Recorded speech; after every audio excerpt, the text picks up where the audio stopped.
live. Yeah, yeah, we going live. Hey, hey, we going live. Yeah, yeah, we going live. Yeah, yeah, we going. Yeah, yeah, we going. Yeah, yeah, yeah, we going live. From the 50-yard line, we going live.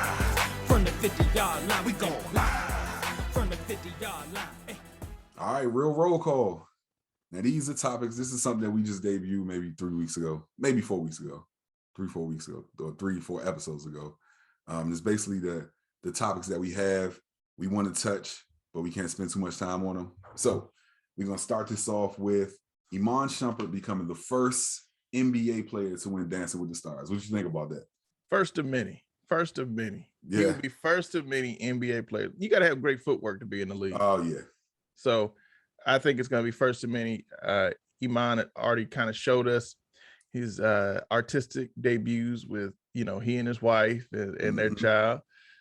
So you knew that he was going to put forth a great effort, and that he did. And big up, Iman.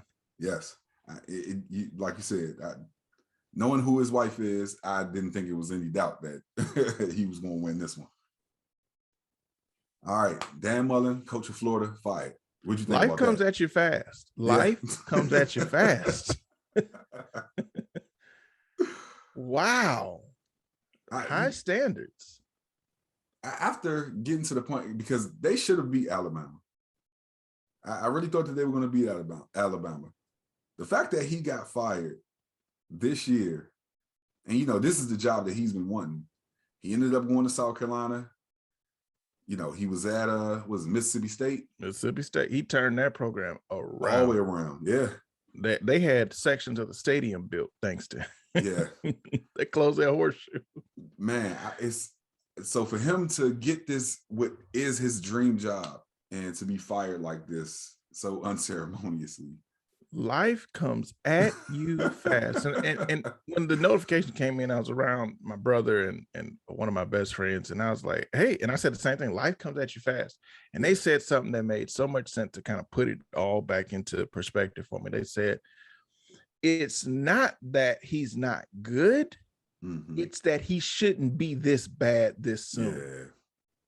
And I was like, that makes sense. Good point. Good point. All right, Jason Garrett out in New York.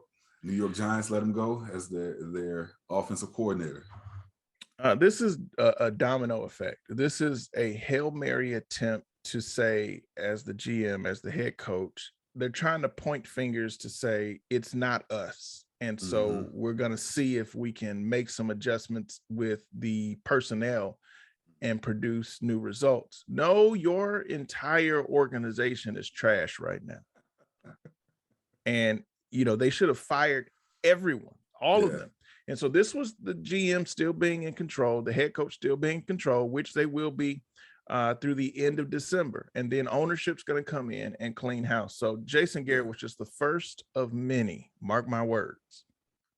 The first shoe to drop. Yeah, I thought that he had been made the scapegoat.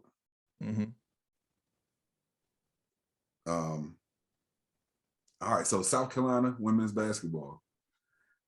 They not only beat UConn, they blew out UConn, and they won that game 73-57. What you think about when you saw that? Listen, it's a brand new day in women's college basketball. Yeah. Brand new day.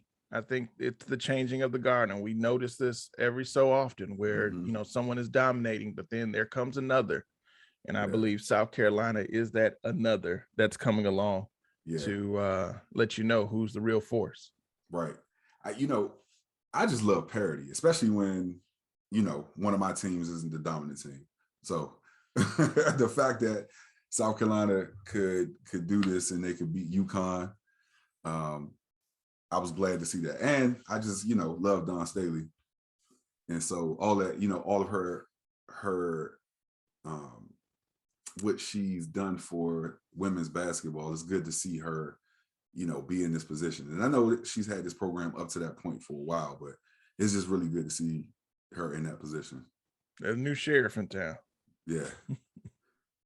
All right, the Cowboys. They've dropped 3 of their last 4. They were looking like a hot team that could, just walks right into the Super Bowl.